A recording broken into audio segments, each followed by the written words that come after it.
Good morning, everybody. Today is Tuesday. I am going to read the remote learning lesson plan for today. Um, for reading ELA, which you should spend about 1 hour on, you're going to read for 20 minutes independently, a book of your choice or on Epic. And also you can join or watch the daily read aloud with your class if your class does that. Your Moonbird writing prompt for today. View the Moonbird writing prompt document in Google Classroom for the essay question and to record today's activities. 1. Read the essay question you are being asked to answer. Pull apart the prompt with a do what. Remember, do is the action, such as explain, argue, discuss, analyze, or summarize, and what is the content. Here's an example. Do explain what the phases of the moon.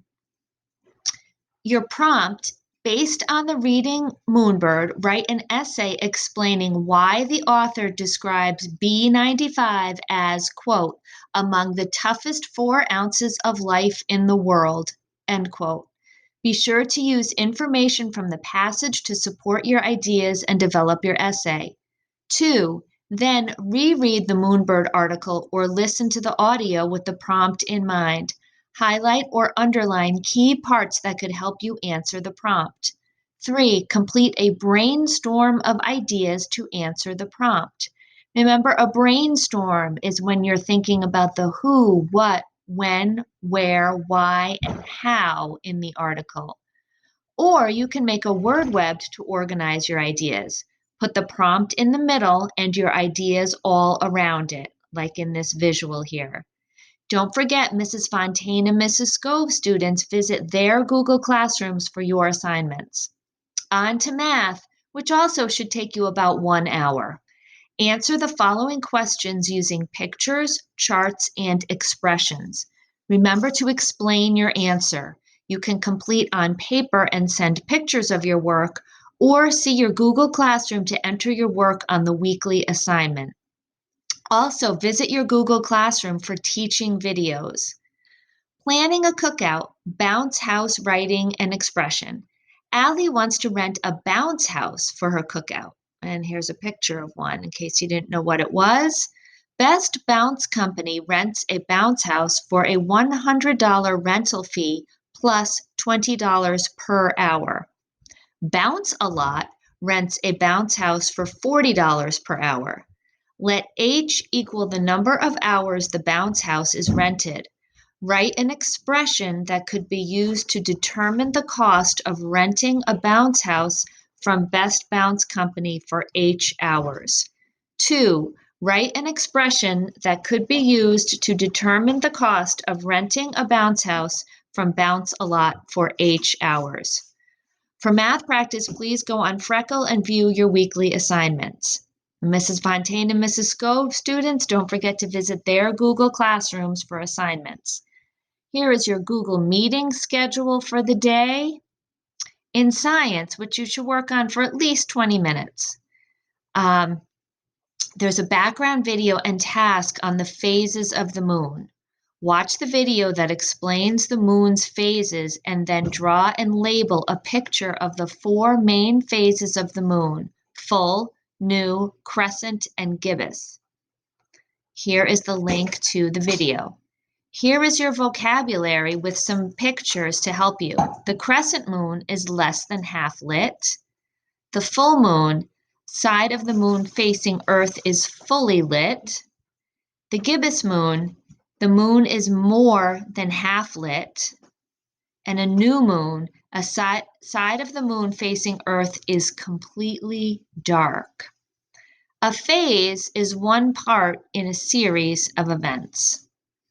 In social studies, which should also take you about 20 minutes, we're talking about archaeologists again. They study artifacts to learn of present and past societies. The story of Pompeii is an example of how archaeologists work. They excavated the town after it was completely buried in volcanic ash after Mount Vesuvius erupted and learned what life was like for the citizens of Pompeii. Here's some vocabulary. Vesuvius is the name of the volcanic mountain that overlooks Naples, Italy. And there is a picture of it. Pompeii is the town that experienced a volcanic eruption. Here is a video link to Pompeii Secrets of the Dead. Your task: while watching the video, take notes on the following questions. Name some of the artifacts that were found by the archaeologists. How were the artifacts found? What are some of the processes that the archaeologists used to uncover the artifacts? What are some of the tools that they used?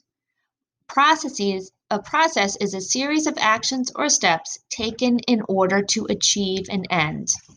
You can take your notes on paper and take a picture of it or submit it in a Google Doc. Here's some additional activities for the week. I went over one of Miss Coyle's art projects yesterday. Today, I wanted to explain Miss Lavoie's health activities. It's about water safety. Being in the water can be a lot of fun, whether it be a pool, beach, water park, or on a boat. It can also be dangerous if you don't follow water safety rules. Did you know drowning is one of the leading causes of accidental deaths among kids under 14? And here is a good visual she has here. Answer these true and false questions. If you're a good swimmer, you don't need to wear a life jacket on a boat. True or false? It's okay to swim during a storm. True or false? Always swim with a buddy. True or false? Never run around a pool. True or false? You should always swim with a lifeguard on duty. True or false? And here are some discussion questions. Do you know how to swim? How can knowing how to swim help save lives? Pretend you and a friend are about to go swimming, but there is no lifeguard. What should you do and why? Try this. Draw a poster of water safety rules or make a list of 5 do's and don'ts related to water safety. In order to receive credit for your health work, please email or text Miss Lavoie, and her email address is right here. And there's also this text number here where you could text it to her. So don't forget to share all of your work with your teachers if you don't do it right on Google Classroom, and have a wonderful day.